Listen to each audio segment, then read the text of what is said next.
the time we get to measure 3, we are so tired of that E flat major. It feels very static, very stagnant. So we need to be really familiar with some of the key ways that we add to harmony in jazz in order to play ballads effectively. When I talk about and think about reharmonization, I'm always thinking about aiming. How am I setting up a chord in the tune? I'm not thinking about completely erasing the harmony and coming up with my own chords. I'm thinking about how do I augment or ornament the harmony that already exists to hit some sort of a key point.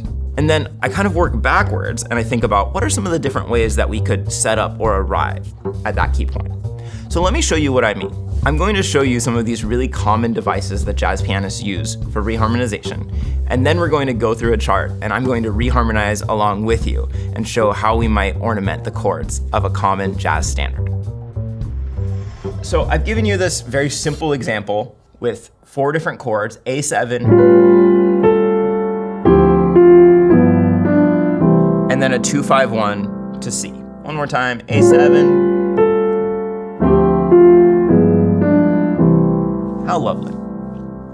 So the first kind of reharmonization, which I bet many of you have already heard of, is the tritone substitution, right? The tritone substitution is 4 dominant chords. And the rule of the tritone substitution is that we can swap out a dominant chord for a different dominant chord, a tritone, or the tritone is an augmented 4th or a diminished 5th away. So we can swap out, for instance, C7 with F sharp 7. And what's really interesting is that when we do that, any of the color tones of the key, so for instance, a D is the 9th of C7, become the altered tones of the other chord. So that D, that's the 9th, becomes the sharp 5 or flat 13. Same thing if we're using the 5th of C7, it becomes the flat 9th. So here I've notated those tritone substitutions as dominant 7ths with an alt. So meaning that the melody notes are altered tones. So in this example, you can see that the A7 has been changed for an E flat 7 alt, and the D flat 7 has been, the G7 has been changed for a D flat 7 alt. So now instead of this original progression, we have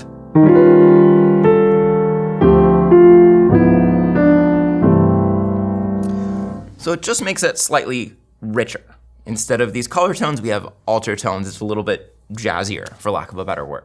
Maybe a little bit more common than just simply swapping out a dominant chord for its tritone. We often play both the original dominant chord and the tritone, one after the other. Okay, so instead of a whole measure on A7, we might do 2 beats on that A7 and then 2 beats on that E flat 7 alt. So listen to how this sounds now.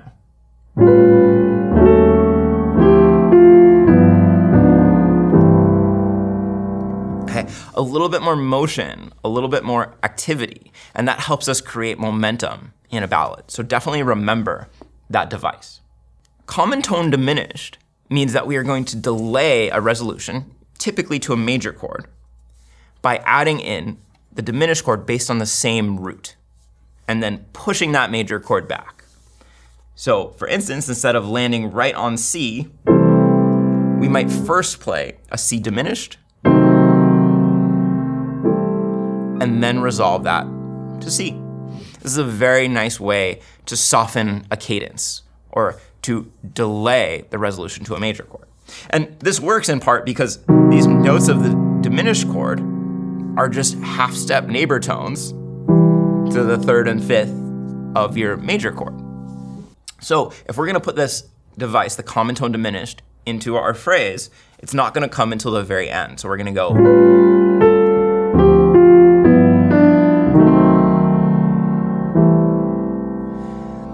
Okay, this sounds a little bit classical as we have the root in the melody, but if we have a note like the major 7th or the 9th in the melody, you're gonna hear a more stereotypical jazz sound. Right? It sounds a little bit jazzier, or so that's a really nice way to create a little bit of harmonic motion when you're on a major chord. Our next device is so common, it's like just the water that we swim in as jazz pianists. In this device, we're going to take a 5 chord and we're going to turn that into a space to have both a 2 and a 5, right? In jazz, we love these 2-5 progressions. So instead of staying on A7 for a whole measure, we're going to add the 2. And just to be clear, when I say the 2, what we're envisioning is the overall key.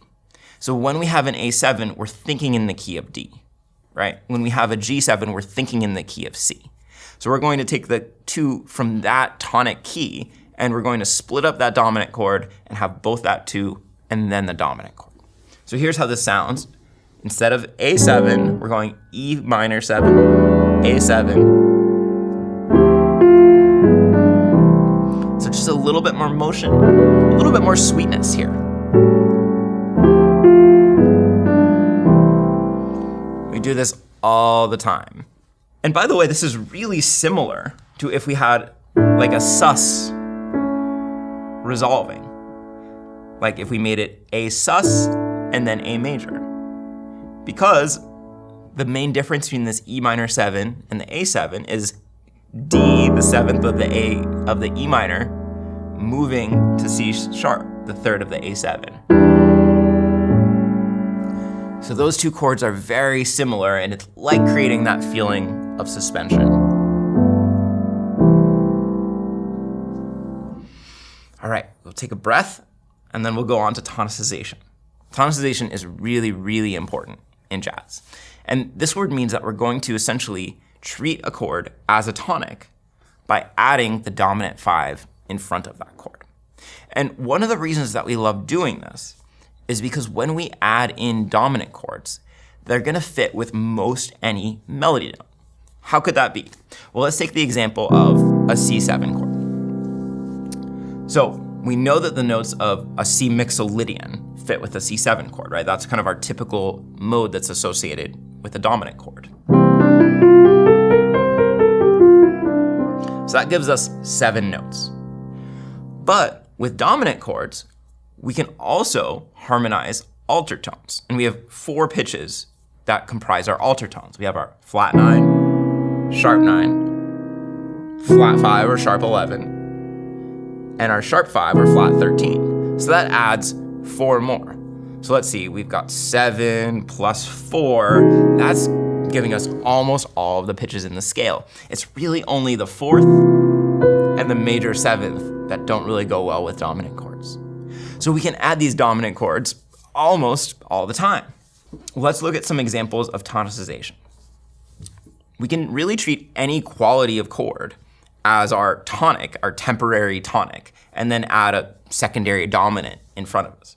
So instead of playing A7, we can add an E7 in front of that A7. Okay. We added an E minor before when we turned it into a 2-5, but this is a little different. It's E7 to A7. And then instead of just simply D minor to G7, we could add a D7 in front of that G7, treating that G7, again, as a tonic and asking ourselves, what's the 5 chord of G7? So then we'd have.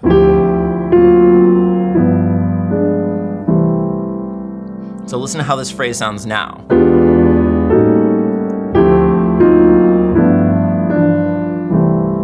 A lot more color. Oh, hey there. If you want to go on a deeper dive and check out our free interactive transcription that follows along with this video, just click the link in the description. Let's get back to it. Where this gets really fun is that we don't need to add in just one tonicization.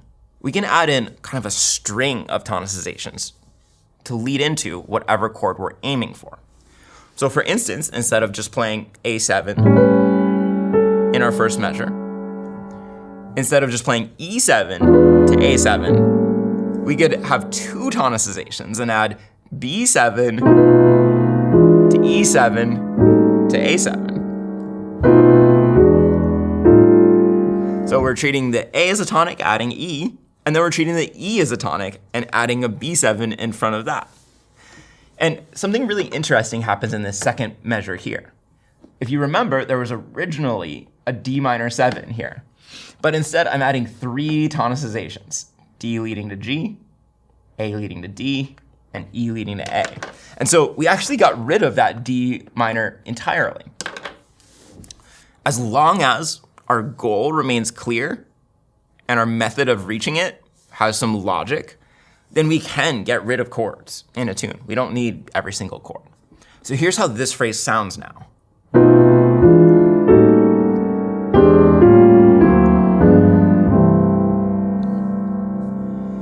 Now, maybe it goes without saying, but just because you can do a reharmonization, it doesn't always mean that you should. And you should use your ear and your taste to say, well, that seems like too many chords, or I don't really like the color of that. It doesn't go with the lyric, or it doesn't go with the style that I'm playing this piece in. Another really key element to add in terms of reharmonization is tonicization plus tritone sub, or maybe an easier way to think about this is the dominant chord a half step above. Let's look at how this works. So if I'm targeting C major, we know that I could add G7 as a tonicization, right? That's the 5 of C. And whenever I have a dominant chord, we know that we can use the tritone sub in place of that dominant chord. And so we end up with a C sharp or D flat dominant chord, a chord a half step below the one that we're aiming for. And this is going to be true whenever we're aiming. We can add the dominant chord a half step above, and it will always lead downwards. This is really useful because it means that we can always kind of find a chord right next to the one that we're aiming for. And if we're trying to form a string of them, this gets really nice and easy for your fingers. So let's look at how it works here. Instead of having E7 to A7, I'm putting in B flat 7, leading to A7. Because that melody is the flat ninth, the B natural is the flat ninth of B flat 7, I made it into a B flat 7 alt. And then instead of adding D7 leading into G, I swap that out for A flat 7. Notice both chords are just a half step above the chords they're aiming for. So here we go, let's hear it.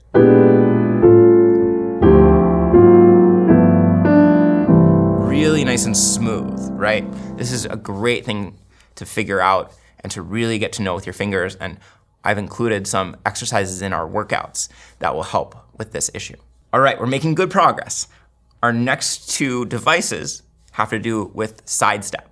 A sidestep is not only possible with single chords, but jazz musicians often sidestep an entire 2-5 progression, playing a 2-5 a half step above the 2-5 that they're leading to. I mentioned there will never be another U before, and this is a very common thing to do right before the midway point. So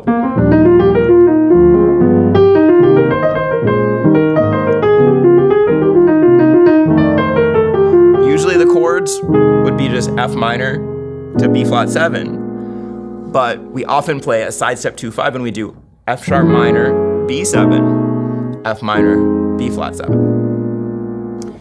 So in our little example here, instead of just an E minor to A7, I'm going a half step up and doing F minor to B flat.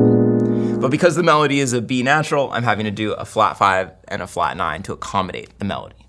So remember, the original sounds like that. With our sidestep 2-5, we get, it's quite nice, right? It's really rich.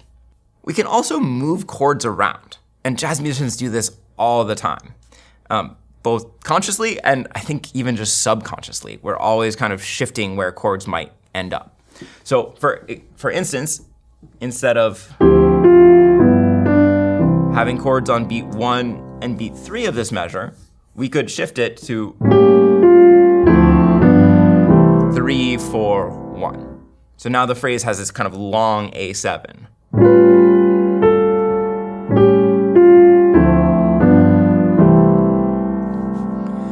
And in my last example here, we could take that A7, and remember, we can turn a 5 into a 2-5. So what we're gonna do is we're gonna hang out on that A7, 2-5, and then our D minor to G7. So we're kind of combining devices in order to create that reharmonization. So I know that's a lot of devices to take in, but don't worry, we're gonna go over some common exercises to do regarding reharmonization, and then I'm gonna walk you through how to use some of these devices on a tune. Of course, you know that Misty is one of the quintessential jazz ballads, and so it makes it a great kind of play place for reharmonization. So let's dive in. I want to show you how we go about applying some of the concepts that we talked about. So first of all, just to refresh your memory, I'm going to play you the original A section to Misty.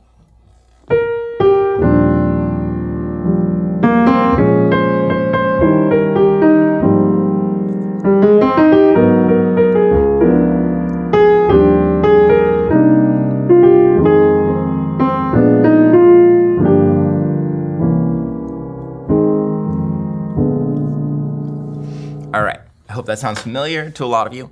Let's dive in and let's look at some additions, substitutions, subtractions that we might make. So first and easiest type of reharmonization is putting in some tritone subs. So we only can put in tritone subs for dominant chords.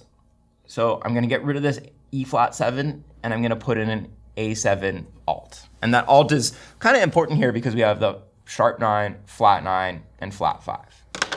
So listen for the difference. Here's the original. Totally lovely. Or here's with the tritone sub. Makes you stand up or sit up a little straighter, right? How about in this next dominant chord, for this next dominant chord, we will put in the original plus the tritone sub. So we're gonna do D flat 7 and then G7 alt. Let's see how that sounds.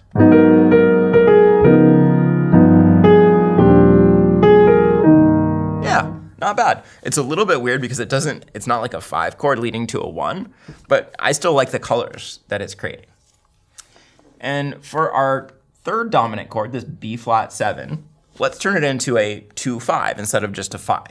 And we do actually have the 2 in front of it already. So this is actually gonna also just feel like a delay because we're just lengthening out that F minor 7 chord. So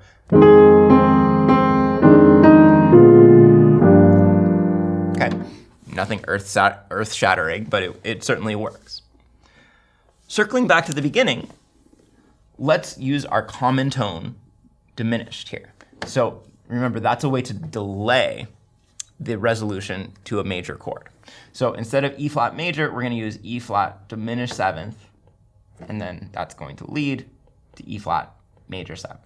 And it's going to be especially nice because that 7th in the melody is going to add a lot of color. So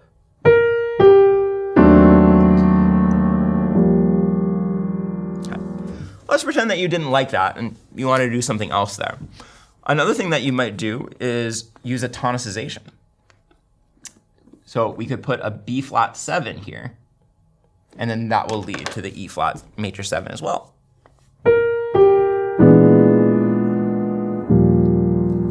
That's nice, but maybe you don't feel like that has quite enough shock value or color. We could replace that one with a tritone sub. So we're gonna do E7.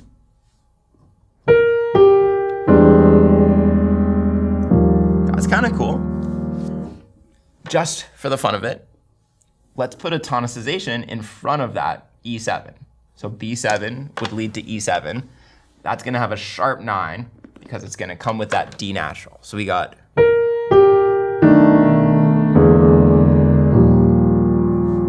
okay, maybe. Again, you have to use your taste with this and figure out, is it actually effective? Is it not as effective? Maybe you're not into delaying that chord, but you do want to add a little bit of extra motion within that measure. Here's something you could do. You could start with that E flat major 7, move to E7, and then go back to E flat major 7. Right? How are we getting that E7? That's the tonicization plus tritone sub. It's the dominant chord a half step above. I do this kind of thing all the time. Think of it like a neighbor tone, right? In a neighbor tone, you go a half step away from the note and then you come back. Here, we're going a half step away from the harmony and coming back. So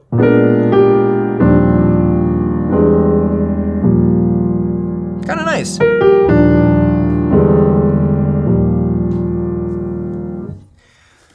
Where else could we put something like that in? Well, maybe we want to create a little bit of motion around this E flat 7, for instance.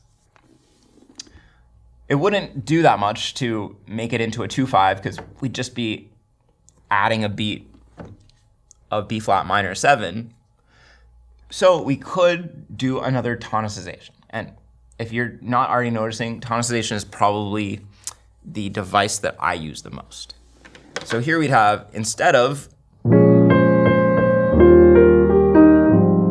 that nice progression, now we have more movement. Makes it pretty nice. We could actually do the same thing here. I'm going to delay this B flat minor to beat 2, and I'm going to put an F7 with a flat 13 because of that D flat on beat 1. So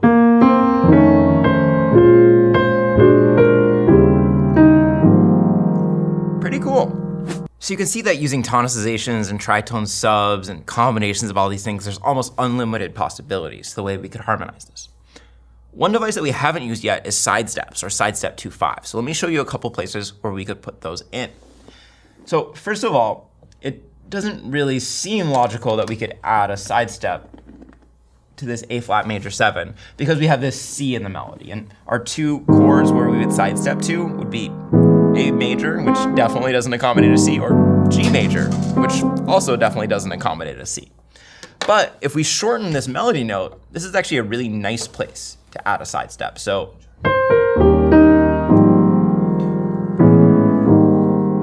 I'm not necessarily holding out that melody, but I'm adding in an A major chord, or G major.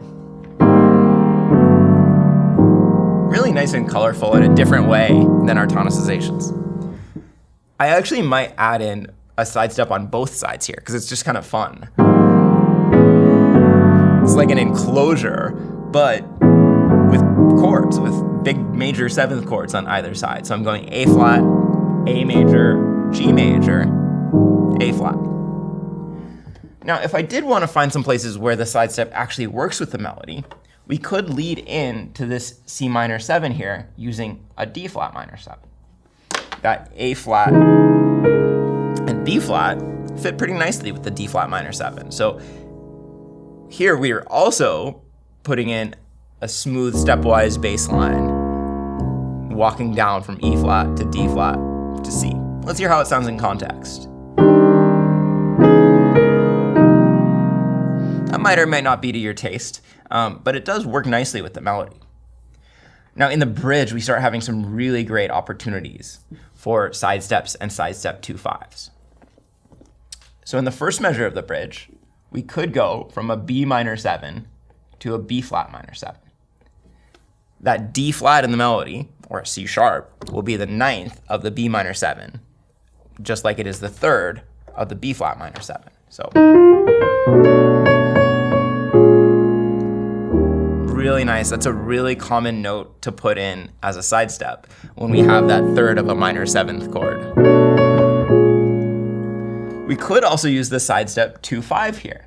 So instead of having just a B flat minor to E flat 7, we could go B, E, B flat, E flat. And we do have the flat 9th in the melody there.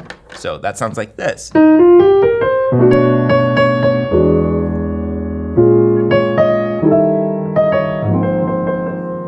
I think it's nice.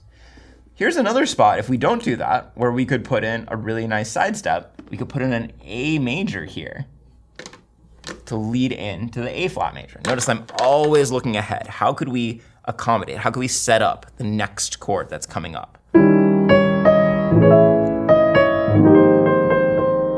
Pretty cool.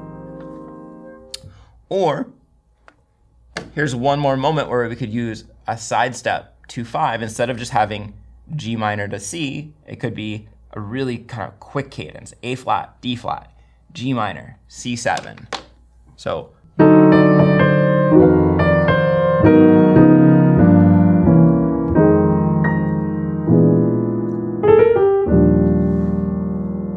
okay. So you're not going to be able to put a sidestep everywhere that you might want, because unlike dominant chords, our major and minor chords that you might use to sidestep with are not necessarily going to fit as well with the melody. But there are a lot of places, if you're really savvy and you're watching out for it, that you can use sidesteps. and they will be very colorful.